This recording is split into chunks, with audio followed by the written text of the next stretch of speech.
Hello everyone. आज का हमारा टॉपिक है फोटोसिंथेसिस। अब फोटोसिंथेसिस क्या होता है?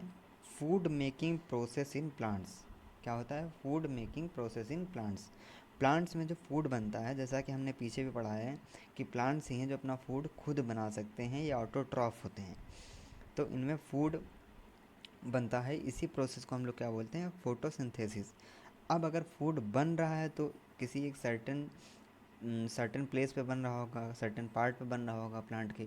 उस पार्ट को हम लोग क्या बोलेंगे?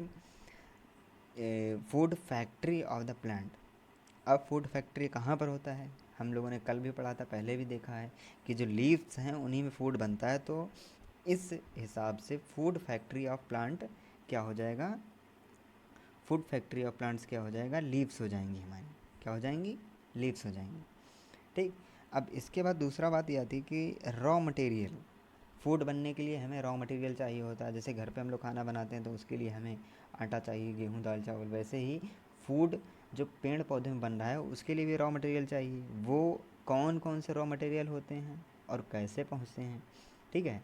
तो ये देखिए, पहला तो एक होता है कि हम लोगों ने पहले पढ़ा है CO2 चाहिए, H2O चाहिए और क्लोरोफिल चाहिए। तो पहला हम लोग पढ़ेंगे H2O मीन्स वाटर। उस तक कैसे पहुँचेगा? वाटर होता कहाँ पे है? अर्थ में होता है। तो वो नीचे से कैसे पहुँचेगा? जड़ों के माध्यम से पहुँचेगा। ठीक है। अब CO2 ट्रांसपोर्टेशन कैसे होता है? CO2 कहाँ होता है? पहले ये बताइए। CO2 होता है आसपास के सराउंडिंग्स में। तो आसपास के सराउंडिंग्स में होता है और वो वहाँ तक कैसे पहुँचेगा? CO2 लीव्स में जो एक टाइनी स्पोर्स होता है, CO2 पहुंचता है लीव्स में, कुछ टाइनी स्पोर्स होते हैं, उनके माध्यम से लीव्स के अंदर पहुंचता है। और वो टाइनी स्पोर्स जो घिरे हुए होते हैं गार्ड सेल से। किससे? गार्ड सेल से। गार्ड सेल से घिरे हुए होते हैं। और इन्हीं पोर्स को हम लोग क्या कहते हैं? जिससे CO2 लीव्स के अंदर जाती है, इन्हीं को हम लोग कहते हैं स्टोमेटा। इस बात को एकदम ध्यान दीजिए कि स्टोमेटा क्या होता है। क्वेश्चन होगा व्हाट इज स्टोमेटा, तो हम लोग यही बताएंगे, वह पोर्स जो गार्ड सेल्स से घिरे हुए होते हैं और जिससे CO2 लीव्स के अंदर जाती है फोटोसिंथेसिस करने के लिए, उनको क्या बोलेंगे? उनको क्या बोलेंगे? स्टोमेटा बोलेंगे। ठीक है। अब इसके बाद नेक्स्ट आता है, हम लोगों ने देख लिया CO2 कैसे पहुंचता है। अब वाटर कैसे पहुंचता है? वाटर पहुंचता है लीव्स तक वेसल्स के माध्यम से। और वाटर होता कहाँ पे? अर्थ के नीचे होता है। अब वाटर एंड मिनरल्स, मिनरल्स में बहुत सारे हो जाते हैं, खनिज, जितने भी खनिज लवण होते हैं। वाटर कैसे पहुंचता है? Transported to the leaves by the vessels which runs like pipes throughout the roots, the stems, the branches and the leaves। पानी ज़मीन से मिलेगा उसको, तो लीव्स तक पहुंचने के लिए उस पानी को कहाँ कहाँ से जाना होगा? स्टेम से जाएगा, फिर ब्रांच से जाएगा, बहुत सी जगह से जाके फिर लास्ट में लीव्स तक पहुंचता है। तो ये वेसल्स होती हैं जो पाइप की तरीके की होती हैं, और यही जाके पानी को जहाँ पर उसको पहुंचना है, फूड फैक्ट्री जिसको हम लोग लीव्स बोलते हैं, वहाँ तक पहुंचेगा। फिर आगे फोटोसिंथेसिस की प्रक्रिया शुरू हो जाती है। अब ये जो ट्रांसपोर्टेशन है, transportation of minerals in plants, इसको चैप्टर 11 में हम लोग कायदे से पढ़ेंगे। फोटोसिंथेसिस मीन्स क्या होता है? हमने बताया था फोटोसिंथेसिस से यह एक प्रोसेस है जिससे प्लांट्स अपना फूड बनाते हैं। प्लांट्स अपना फूड बनाते हैं। इसमें 4 चीज़ों की ज़रूरत होती है। इसमें नंबर 1 पे क्लोरोफिल, सनलाइट, CO2 नंबर 1 पे है। देखिए, मैंने आपके लिए नोट्स बना के रखे हैं, थोड़ा सा इसमें अगर ध्यान देंगे आप तो फिर आराम से कर सकते हैं। नंबर 1 पे है क्लोरोफिल, सनलाइट, CO2, H2O। ठीक है। हम लोगों ने 3 चीज़ें पढ़ ली थी कि वाटर और CO2 और सनलाइट उसको कैसे मिलेंगे। ठीक है। अब आज हम लोग पढ़ेंगे कि क्लोरोफिल क्या होता है। ठीक है। एक ग्रीन पिगमेंट होता है जो लीव्स में पाया जाता है। एक ग्रीन पिगमेंट होता है जो लीव्स में पाया जाता है, इसको हम लोग क्या बोलेंगे? क्लोरोफिल। ठीक है। अब इसका वर्क क्या होता है? What is the work? इसका वर्क होता है to capture the energy of sunlight इसका काम होता है, क्लोरोफिल का जो काम होता है वो होता है सनलाइट की एनर्जी को कैप्चर करना। अब उस एनर्जी का यूज क्या होता है? उस एनर्जी का यूज होता है to prepare the food, to prepare the food. अब वो फूड बन रहा है तो हम लोगों को पता है, हम लोग पिछली क्लासेस में पढ़ चुके हैं कि फूड वो बनता किस से है?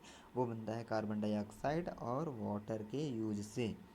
ठीक है, अब एक बार फिर से हम लोग ये बोलेंगे कौन सी 4 चीज़ें हम लोगों को फूड प्रिपरेशन में ज़रूरत होती हैं। रॉ मटेरियल कौन से होंगे? Number 1 chlorophyll, number 2 sunlight, number 3 CO2, number 4 H2O।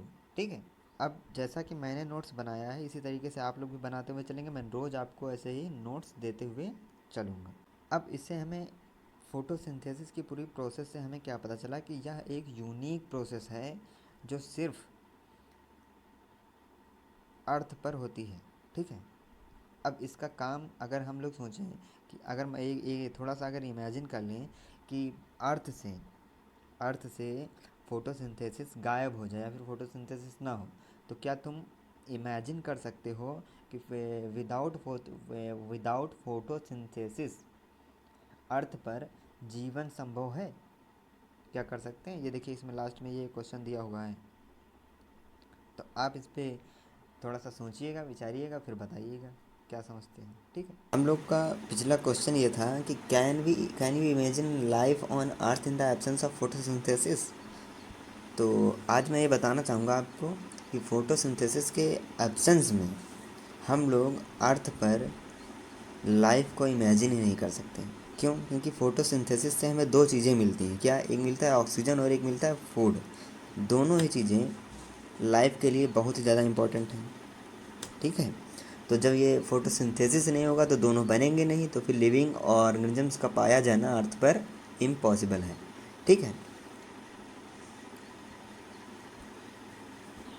अब आगे देखिए फोटोसिंथेसिस के दौरान होता क्या है, जो सेल्स लीव्स की जो सेल्स क्लोरोफिल जिन जिन जिन सेल्स में क्लोरोफिल पाया जाता है वो क्या करती हैं? सनलाइट की उपस्थिति में कार्बन डाइऑक्साइड और वाटर का यूज करके कार्बोहाइड्रेट्स बनाती हैं। कार्बोहाइड्रेट्स ही क्या है? प्लांट का फूड है। और क्या बनता है? साथ में ऑक्सीजन बन जाता है जो हम लोग के काम आता है, जो हम लोग जिसको इनहेल करते हैं और CO2 निकालते हैं। ठीक है, अब इसमें नीचे देखिए डायग्राम दिया गया है ये इसमें आपको गार्ड सेल, जिसके लिए आप लोग पूछ रहे थे, गार्ड सेल और स्टोमेटा क्या होता है, ये सब बना हुआ है। अब इम्पॉर्टेंट थिंग इसमें ये है, ये फोटोसिंथेसिस की इक्वेशन। ठीक है, इसको आप नोट कर लेंगे अपनी कॉपी पे। Carbon dioxide plus water is equal to carbohydrates and oxygen. और उपस्थिति किसकी किसकी है? सनलाइट की है और क्लोरोफिल की है। ठीक है, इन दोनों चीज़ों को, इस पूरी इक्वेशन को ही आप नोट कर लेंगे। ठीक है, देखिए इस डायग्राम में आपको बताया गया है कि लाइट एनर्जी यहाँ यहाँ सन से मिल रही है। ठीक है, और क्लोरोफिल लीफ में होता है और ऑक्सीजन इससे निकल रही है, कार्बन डाइऑक्साइड इसमें जा रही है और वाटर एंड मिनरल्स इससे अर्थ से मिल रहा है। ठीक है, फोटोसिंथेसिस की पूरी प्रोसेस को ये डायग्राम बता रहा है।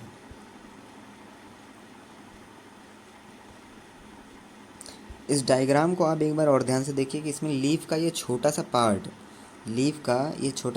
लिया गया है।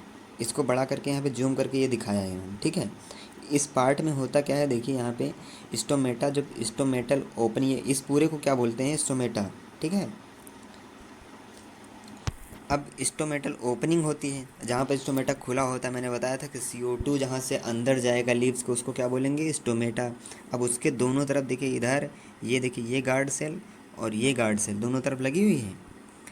ठीक है, स्टोमेटा और गार्ड सेल का कॉन्सेप्ट समझ में आया? अभी हम लोगों ने पहले पढ़ा कि ऑक्सीजन निकलती है जब फोटोसिंथेसिस होती है ना, तो during the process oxygen is released. इसके बाद में कार्बोहाइड्रेट हम लोगों ने पढ़ा था कि फोटोसिंथेसिस में हमें कार्बोहाइड्रेट्स भी मिल रहे हैं। ये कार्बोहाइड्रेट बाद में स्टार्च में कन्वर्ट हो जाते हैं। ठीक है, तो अगर लीव्स में हमें स्टार्च मिल रहा है तो इसका मतलब हमें क्या पता चलेगा कि उसमें फोटोसिंथेसिस हो रही है। ठीक है, स्टार्च एक प्रकार का कार्बोहाइड्रेट्स ही है।